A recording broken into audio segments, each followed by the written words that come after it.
नमस्कार, आप सभी का स्वागत है हमारे YouTube चैनल चीनिया क्लासेस पर। तो जैसा कि आप देख पा रहे हो, Rajasthan high court LDC exam 2023 के अंतर्गत 2 दिन 12 मार्च और 19 मार्च को इसके लिए जो एग्जाम है वो कंडक्ट करवाया जा चुका है और अब इसकी ऑफिशियल उत्तर कुंजी है वो भी जारी हो चुकी है। तो लगभग सभी अभ्यर्थियों ने मिलान भी कर लिया और मिलान करने के बाद में अभ्यर्थियों के दिमाग में जो सबसे बड़ा क्वेश्चन है वो है कि इसके लिए संभावित कट ऑफ क्या रह सकती है और क्या उनको टाइपिंग टेस्ट या नेक्स्ट प्रोसेस के लिए तैयारी करनी चाहिए। इसके अलावा 2-3 प्रश्न और है, उन पे भी आज अपनी चर्चा करेंगे। तो सारे आपके जितने भी डाउट है आज इस एक वीडियो के माध्यम से क्लियर हो जाएंगे। बस वीडियो के अंदर कंटिन्यू बने रहें और यदि आप हमारे चैनल पे पहली बार वीडियो देख रहे हो तो चैनल को सब्सक्राइब कर लें, घंटी दबा दें और कंटिन्यू हमारे से जुड़े रहे, क्योंकि हमारे इस चैनल पर ऐसी उपयोगी और नवीनतम अपडेट चैनल के माध्यम से आपको मिलती रहती है।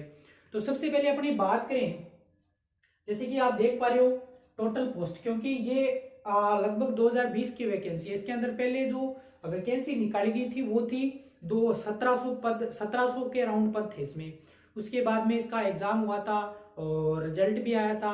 उसके बाद इस भर्ती को निरस्त कर दिया गया था, कैंसिल कर दिया गया था, फिर से फॉर्म रीओपन किए गए थे, फॉर्म भरवाए गए थे। और लगभग अपनी बात करें इस बार जो वैकेंसी है, वैकेंसी के लिए लगभग 70% कैंडिडेट ने इसके लिए एग्जाम इस बार दी है। लगभग 6 लाख के अराउंड अभ्यर्थियों ने इसके लिए फॉर्म अप्लाई किए थे और 70% यानी कि 4 लाख 4.25 लाख के अराउंड लगभग अभ्यर्थियों ने इसमें एग्जाम है वो दिया था। इस बार जो पद की बात करें, इस बार जो वैकेंसी है वो निकाली गई थी 5756 पद के लिए। टोटल इस बार पोस्ट है 5756, यानी कि 1000 सीधे सीधे पद इसमें बढ़ा दिए गए थे। और कैंडिडेट की बात करें, अगले नेक्स्ट प्रोसेस के लिए कितने कैंडिडेट को इसके अंतर्गत क्वालिफाई किया जाएगा, पास किया जाएगा फॉर टाइपिंग टेस्ट, तो इसमें लगभग इसके 5 गुना, यानी कि इसके लगभग 5 गुना अभ्यर्थियों को 13,780 के लगभग अभ्यर्थियों को इसमें नेक्स्ट प्रोसेस के लिए इसमें क्वालिफाई किया जाएगा, पास किया जाएगा। अब अपनी बात करें थोड़ा सा नेक्स्ट प्रोसेस के अंदर क्या कुछ स्टेप रहने वाला है, तो इसमें देखिए 2 चीज रहेगी आपकी। एग्जाम आपका रहा था 300 नंबर का और टाइपिंग टेस्ट लिया जाएगा और उसके बाद में होगा आपका एफिशिएंसी टेस्ट, यानी कि दोनों मिला के बात करें तो ये 50 + 50, यानी कि ये आपका टोटल हो जाएगा 100 की बात करें और कुल मिला के ये आपका हो जाएगा 400 का। तो कुल मिला के जो फाइनल जो आपका रिजल्ट बनेगा वो इस 400 नंबर के लिए बनेगा। तो नेक्स्ट प्रोसेस की बात करें टाइपिंग टेस्ट और एफिशिएंसी टेस्ट, ये बाद की प्रोसेस। सबसे पहले आपको ये क्लियर होना चाहिए कि क्या आपका ये पेपर पास हो रहा है या नहीं हो रहा। तो इस पे भी अपनी चर्चा करेंगे, कट ऑफ मार्क्स कितने आपके बन रहे हैं और क्या आप उस कट ऑफ मार्क्स को टच कर रहे हैं जिसके लिए आप नेक्स्ट लेवल के लिए क्वालिफाई कर सकते हो, उस पर भी चर्चा करेंगे। इसके अलावा जो सबसे बड़ा फैक्टर है वो है नॉर्मलाइजेशन। क्या इस भर्ती के अंदर एग्जाम 12 मार्च और 19 मार्च 2 दिन करवाया गया, तो क्या इसके अंदर नॉर्मलाइजेशन है वो लागू होगा। तो सबसे पहले इसको क्लियर कर देते हैं। इसके लिए हाई कोर्ट ने एक ऑफिशियल नोटिफिकेशन जारी किया था, पहले शायद जनवरी में जारी किया था इसके लिए नोटिफिकेशन, और इसमें बताया गया था कि एग्जाम है वो 2 अलग अलग दिनों में आयोजित करवाया जाएगा। तो इसलिए जो नॉर्मलाइजेशन मोड को है वो अडॉप्ट कर रहे हैं, यानी कि स्वीकार कर रहे हैं, और जहां तक पॉसिबल होगा इसमें नॉर्मलाइजेशन का प्रोसेस है वो लगाया जा सकता है। अब कितना लगाया जा सकता है, क्या कुछ, वो तो बाकी ऑफिशियल जब जानकारी आती रहेगी हम आपको जानकारियां देते रहेंगे। लेकिन जहां तक अपना या मेरा मानना है तो यहाँ पे नॉर्मलाइजेशन की प्रोसेस है वो लगाई जा सकती है, क्योंकि आपने भी देखा होगा एग्जाम 12 मार्च और 19 मार्च का जो एग्जाम था उनमें डिफरेंस आपको देखने को मिल रहा है। पेपर का थोड़ा लेवल आसान और टफ थोड़ा सा अनुपातिक तौर पे इसमें डिफरेंस मिल रहा है। तो जहां तक पॉसिबल है इसमें नॉर्मलाइजेशन की प्रोसेस लगाई जा सकती है और कौन से अभ्यर्थियों को इसमें फायदा हुआ उस पर भी चर्चा करने वाले हैं। सबसे पहले अपनी बात कर लेते हैं इसमें संभावित कट ऑफ मार्क्स की। तो मैंने एक डेटा तैयार किया, अलग अलग इसमें मैंने पोल भी करवाया था और अलग अलग कैंडिडेट के माध्यम से इसमें जानकारी कलेक्ट करने के बाद में एक संभावित डेटा।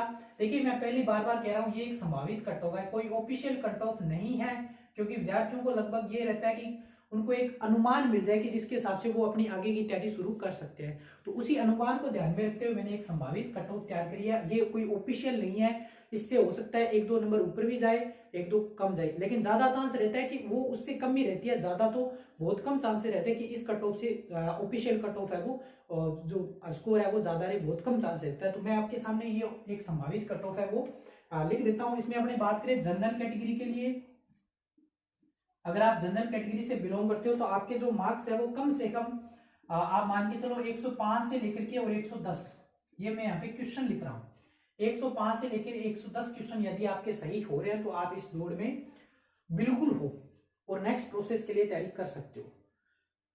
जनरल कैंडिडेट के लिए 105 से 110 क्वेश्चन होने ही चाहिए, क्योंकि जितना आपने बहुत सारी वीडियो देख ली होगी, आप देख लो कि बहुत कम कट ऑफ जाएगी। सामने मैंने एक संभावित कट ऑफ मार्क्स लिख दिए हैं कि क्या कुछ स्कोर रह सकता है या क्या कुछ आपका स्कोर बन रहा है, तो क्या आपको नेक्स्ट प्रोसेस के लिए तैयारी करनी चाहिए नहीं करनी चाहिए।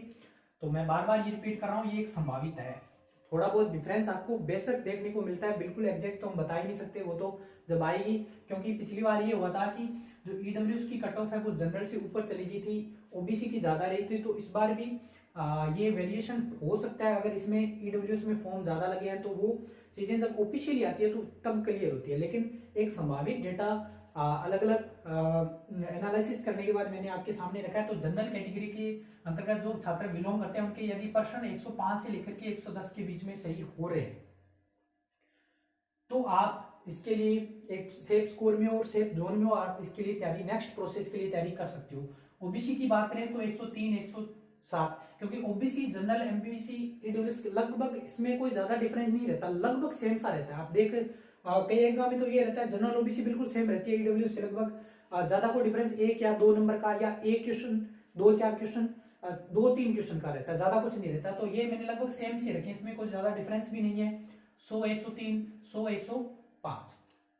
तो यदि आप जिस भी कैटेगरी से बिलोंग करते हो और आप कितना स्कोर बन रहा है तो आप बिल्कुल, क्योंकि ये मैंने मैक्सिमम स्कोर रखे हैं, इससे ऊपर तो जा ही नहीं सकते, इससे कम ही जा सकते हैं, बहुत कम चांस रहता है कि इसके ऊपर जाए, क्योंकि मैक्सिमम स्कोर मैंने यहाँ पे ले लिया है। एससी से ईडब्ल्यूएस के लिए 100 से 105, एससी छात्र अगर आप बिलोंग करते हो तो 95 से 98 इसमें, क्योंकि इन जो कैटेगरी है जनरल ओबीसी से इसका डिफरेंस वो 10 या 15 या 12 नंबर का, 10 का तो अमूमन रहता है, तो 105 से 95 लगभग, तो 95 98 इतना ही रहेगा, इसमें कोई दोहराई वाली बात नहीं कि ये इससे ज्यादा जा सकता है। एसटी की बात करें तो 95 से 85 से 90, तो ये एक संभावित स्कोर संभावित डेटा मैंने आपके लिए यहाँ पे सामने लिख दिया। आप जिस भी कैटेगरी से बिलोंग करते हो, आपके यदि इतने मार्क्स इनमें से आ रहे हैं तो आप बहुत ही एक सेफ स्कोर में हो और आप नेक्स्ट प्रोसेस के लिए तैयारी शुरू कर सकते हो।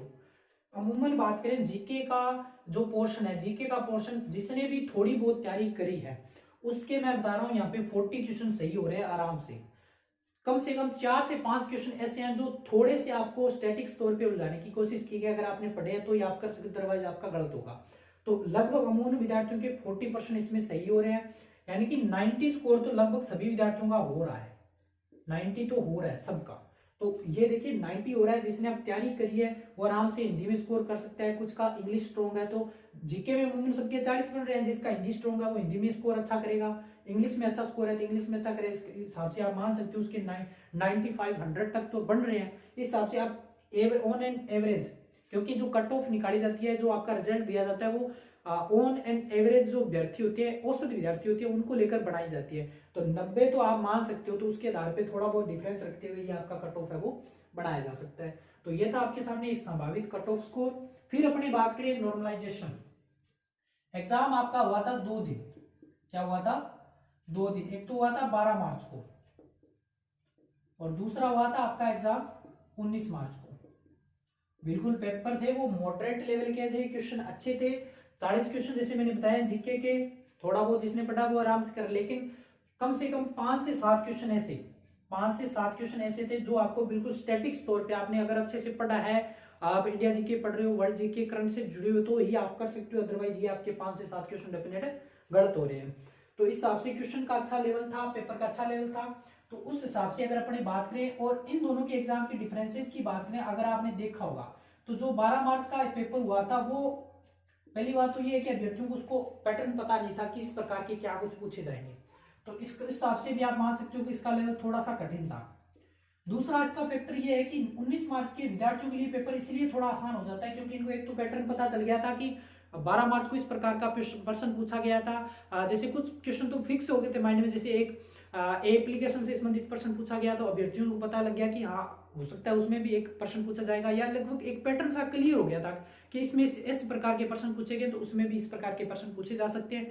उस हिसाब से भी थोड़ा ये पेपर आसान हो गया था। दूसरा, कुछ क्वेश्चनों की डिफिकल्टी के आधार पे लगाए, उसका मॉडरेट लेवल के हिसाब से लगाए, तो भी ये पेपर है वो थोड़ा सा कठिन बन रहा है, और ये 19 मार्च वाला पेपर है वो थोड़ा सा आसान हो रहा है। तो इस हिसाब से अगर अपने देखें इसको, तो जिन भी अभ्यर्थियों के 12 मार्च को पेपर हुआ है, अगर नॉर्मलाइजेशन को अपनाया जाएगा, बिल्कुल क्लियर हो जाता है, तो इनके नंबर है वो डेफिनेट तौर पे बढ़ेंगे।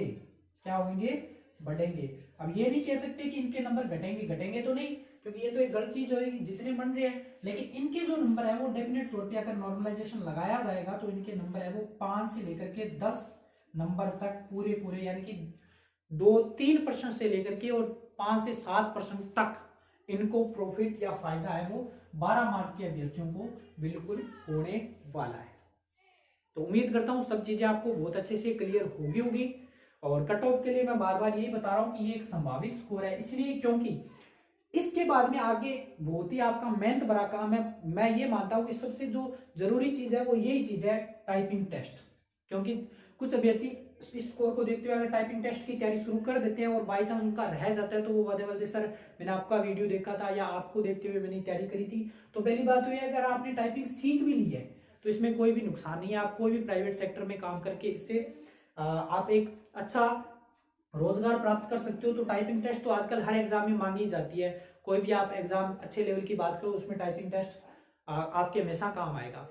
तो ये नुकसान वाली चीज नहीं है, लेकिन आप किसी अलग चीज की तैयारी करो और आपको लगता है कि ये मेरा क्लियर हो जाएगा, टाइपिंग टेस्ट शुरू कर देते हो, तो उस हिसाब से ये बहुत ही जरूरी चीज होती है कि आपको सही से स्कोर पता होना चाहिए उस हिसाब से। क्योंकि उसके बाद में अगर आज से आपको लगता है कि मेरा हो जाएगा और आप तैयारी कर देते हो, तो फिर आपका डेफिनेट से आगे की प्रोसेस में आपका अच्छा स्कोर बन सकता है। तो ये भी बहुत जरूरी हो जाता है कि आपको ये यहाँ पे एक बहुत ही अच्छे से डाटा क्लियर होना चाहिए, बहुत अच्छा सा आपको पता होना चाहिए कि मेरा यहाँ पे हो ही जाएगा, तो ही मेरे को आगे शुरू तैयारी करनी चाहिए। तो इस चीजें, ये जो छोटी छोटी चीजें, इनको थोड़ा सा और क्लियर कर ले और अपनी नेक्स्ट प्रोसेस के लिए आप काम करना शुरू कर सकते हो। तो उम्मीद करता हूँ हमारे द्वारा दी गई संपूर्ण जानकारी आपको बहुत अच्छे से क्लियर होगी। इसके बावजूद कोई भी डाउट है तो आप कमेंट करके कमेंट सेक्शन में हमसे पूछ सकते हो, सॉल्यूशन आपको दिया जाएगा।